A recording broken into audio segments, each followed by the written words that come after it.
Après examen madame, je n'ai rien trouvé qui explique vos vertiges. Je vous ai prescrit un examen chez l'ORL et un médicament pour faire tomber la fièvre. D'ici là, je vous conseille aussi le repos. Très bien, merci docteur. Il me semble avoir déjà vu cette femme quelque part. Ah, tiens, voilà le docteur qui m'a examiné la dernière fois, je vais lui dire bonjour, il avait été très sympa. Bonjour docteur. Bonjour, votre visage me dit quelque chose, on se connaît quelque part? Oui, j'étais venu en consultation il y a une semaine. Ah d'accord, comment allez-vous maintenant? Très bien merci. Pourrais-je avoir vos coordonnées pour qu'on se revoie, si cela ne vous dérange pas? Avec plaisir. Voilà, tu me plais vraiment et j'aimerais qu'on entreprenne une relation amoureuse. J'ai bien entendu mais donne-moi un peu de temps pour réfléchir et je te donnerai une réponse plus tard.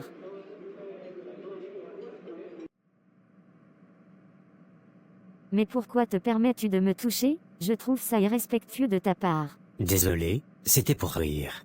Je ne trouve pas ça drôle moi. C'est parce que j'ai accepté ta demande que tu te permets cela? Laisse-moi descendre de ta voiture. Non, ne fais pas ça s'il te plaît. Je te promets de ne pas recommencer.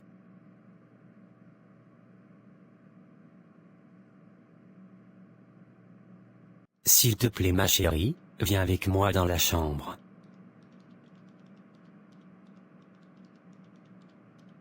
Ah non, je t'ai déjà dit que je suis chrétienne, donc, je ne veux pas de rapport avant le mariage. Je sais, mais juste une fois s'il te plaît. Non, écoute, je préfère rentrer chez moi si c'est pour ça que tu m'as fait venir ici. S'il te plaît. Juste un bisou alors? Ça me permettra de patienter un peu.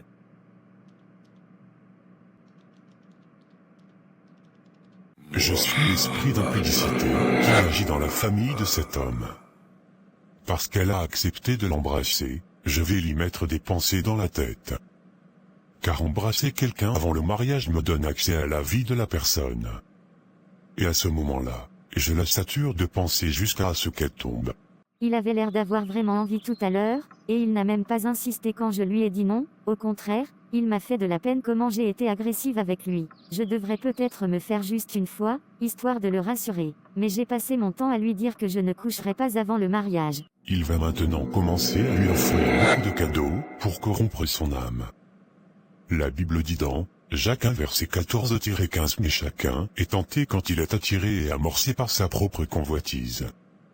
Puis la convoitise, lorsqu'elle a conçu, enfante le péché, et le péché, étant consommé, produit la mort. Merci beaucoup pour tous ces beaux vêtements chéris. Tu es adorable. C'est normal ma belle. Je veux que ma princesse ne manque de rien. Et ce n'est que le début. Ouais oui. Merci beaucoup chérie. Tu es le meilleur.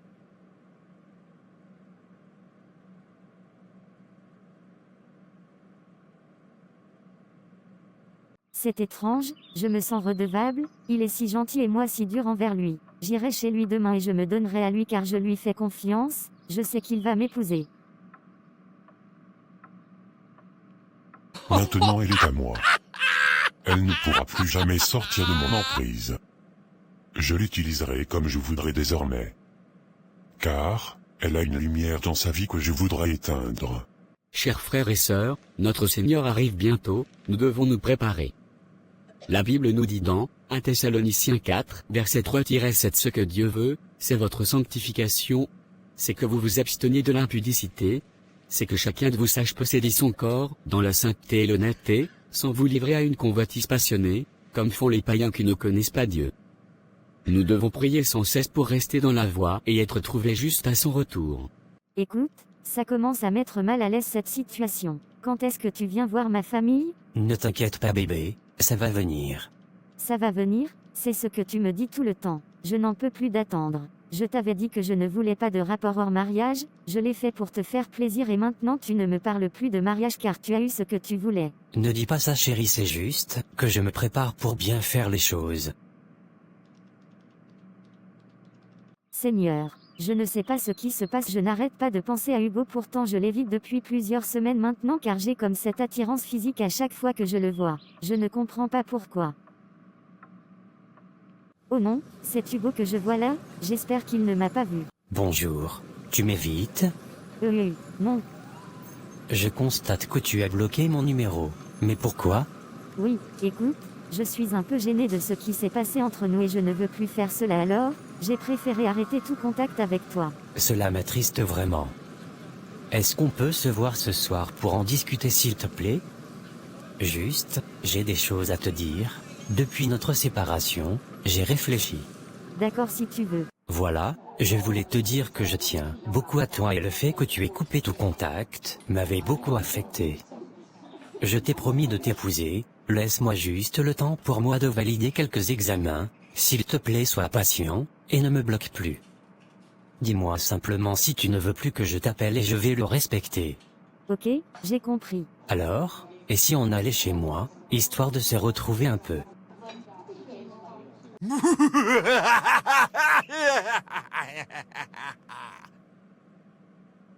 Maintenant, à cause de la déception, elle va se livrer à un autre homme et lui transmettra aussi l'esprit d'impudicité.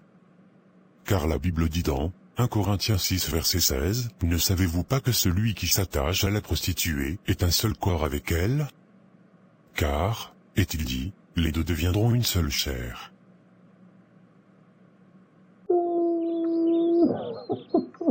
Seigneur, pourquoi je me sens aussi mal? Je n'ai pas du tout confiance quand il dit qu'il va m'épouser. Ses examens sont terminés mais il n'a encore rien dit à propos de notre mariage. Je n'aurais pas dû lui faire confiance. Il faut que je rencontre quelqu'un d'autre afin de pouvoir l'oublier. Salut belle demoiselle, comment allez-vous? Salut, je vais bien et vous-même? J'aimerais vous inviter prendre un verre si vous me le permettez. Avec plaisir.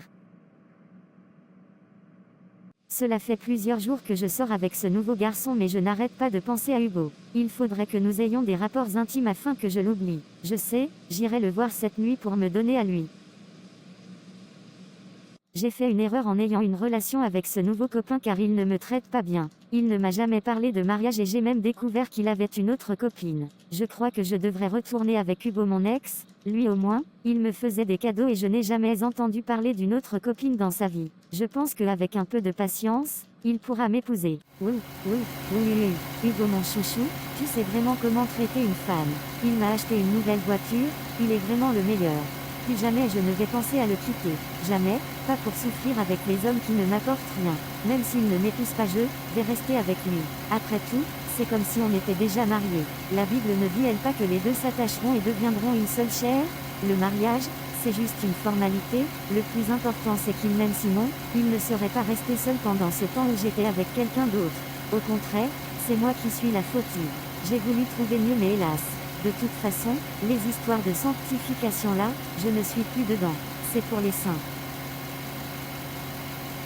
Tu comprends ma chérie, il faut vraiment que tu avortes de cette grossesse, car je ne suis pas prêt à avoir un enfant maintenant. Je préfère qu'on fasse bien les choses dans l'ordre.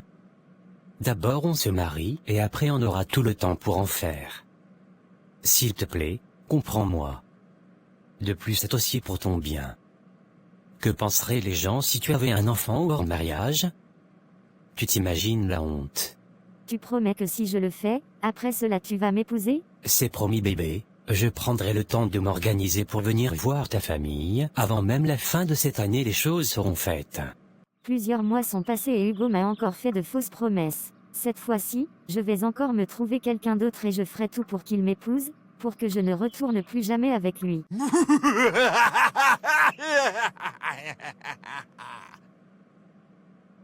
Elle va continuer à enchaîner des relations dans le but de l'oublier mais aucune d'elles n'aboutira et elle reviendra vers lui.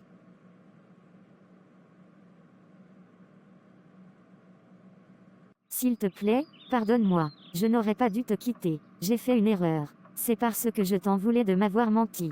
Tu m'avais vraiment déçu. Je suis revenu et je te promets de ne plus jamais partir. J'ai vraiment eu très mal. As-tu conscience que à chaque fois que tu me quittes, notre histoire s'arrête? Et quand tu reviens, nous devons tout recommencer à zéro, car cela me fait perdre confiance en toi et j'ai besoin de la reconstruire. Je te comprends chérie, je te promets que je suis là pour de bon cette fois-ci et j'attendrai que tu aies de nouveau confiance en moi. Je ferai tout pour regagner ton cœur. Allez, approche. Cela fait seulement quelques jours que je vis chez lui mais je me sens mal à l'aise pourtant c'est ce que j'ai toujours voulu. Je n'arrive pas à dormir la nuit. Je sens comme un esprit étrange qui me dérange. Demain matin, Avant son arrivée, il faudrait que je quitte cette maison.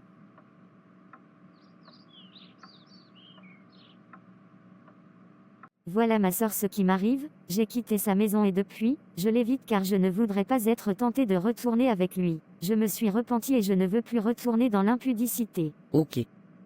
Je comprends. Tu devrais prendre un temps de jeûne et prière, pour demander à Dieu de te révéler ce qui se passe.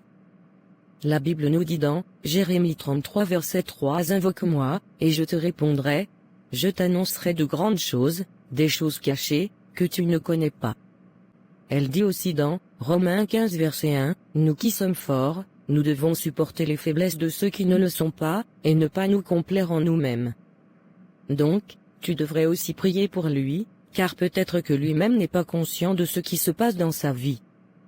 Tu m'as dit qu'il était chrétien, c'est ça? Oui, mais il ne va plus à l'église depuis plusieurs années. Ok. Je te soutiendrai moi aussi en prière. Merci ma sœur, que Dieu te bénisse. Seigneur, merci de m'avoir pardonné, merci pour ta grâce et pour la vie. Merci pour la vie de Hugo, pardon pour ses péchés, pardon pour tout ce qu'il fait qui ne te glorifie pas. Père, tu as dit dans ta parole dans Psaume 17 versets 6 à 9. Je t'invoque, car tu m'exauces, ô Dieu, incline vers moi ton oreille, écoute ma parole. Signale ta bonté, toi qui sauves ceux qui cherchent un refuge, Seigneur, je te prie pour la vie de Hugo. Montre-moi comment je peux l'aider. Révèle-moi ce qui ne va pas dans sa vie, afin que je puisse prier. Merci Père pour ta bonté. Au nom de Jésus-Christ. Amen. Je suis un ange du Seigneur. Dis à Hugo de prier, car un esprit d'impudicité est présent dans sa famille depuis plusieurs années maintenant. C'est à cause des nombreux cadeaux qu'il te faisait qu'il a réussi à te lier dans le passé. Mais grâce à tes prières, tu as pu t'en défaire. S'il ne fait rien, cet esprit continuera à l'utiliser pour détruire la vie de plusieurs personnes. C'est étonnant le rêve que je viens de faire. Mais comment je vais faire pour le dire à Hugo, moi qui ai coupé tout contact avec lui? Seigneur, j'ai peur que en le voyant, je retombe dans ce péché que j'essaie de fuir. Je vais prier. Seigneur, je te prie de m'aider à ne pas retourner à ce que j'ai vomi. Aide-moi Seigneur, à trouver les mots justes pour lui parler. Touche son cœur pour qu'il accepte ce que j'ai à lui dire et qu'il se mette à chercher ta face pour être délivré. J'ai prié au nom de Jésus-Christ. Amen. Je t'invite. Non merci, je vais payer ma part. Voilà ce que le Seigneur m'a révélé sur toi. Je ne fais pas cela dans le but que nous nous remettions ensemble, mais surtout pour que tu pries, car si tu ne fais rien, cet esprit risque de t'utiliser encore longtemps et t'emmener à détruire la vie de plusieurs personnes. Au fait, je ne t'ai rien dit, mais j'avais été marié dans le passé et ma femme m'a quitté de la même manière que tu l'as fait, après que je sois parti à un voyage d'affaires. Depuis ce jour, j'ai perdu la foi et la confiance en Dieu. J'ai du mal à prier et à reprendre le dessus sur mes peurs. Je bénis le Seigneur pour ces paroles que tu m'as dites. Je ferai un effort de recommencer à prier et lire sa parole. Gloire à Jésus-Christ. Il dit dans sa parole, « J'ai cependant un reproche à te faire, tu as abandonné l'amour que tu avais au début. Allons, rappelle-toi d'où tu es tombé, change et reviens à ta conduite première. Sinon, je viendrai à toi, et je déplacerai ton chandelier si tu ne changes pas. Voici pourtant une chose que tu as en ta faveur, tu détestes les œuvres des Nicolaïtes, tout comme moi. » Apocalypse 2 versets 4 à 6. Il dit aussi dans Ésaïe 40 versets 29 à 31, « Il donne de la force à celui qui est fatigué, et il augmente la vigueur de celui qui tombe en défaillance. Je te soutiendrai en prière mais on ne se verra pas pour éviter toute tentation. » D'accord. Merci pour ton aide. Maintenant qu'il a recommencé à prier, je ne peux plus agir dans sa vie. J'irai voir quelqu'un d'autre, en attendant qu'il m'ouvre une autre porte.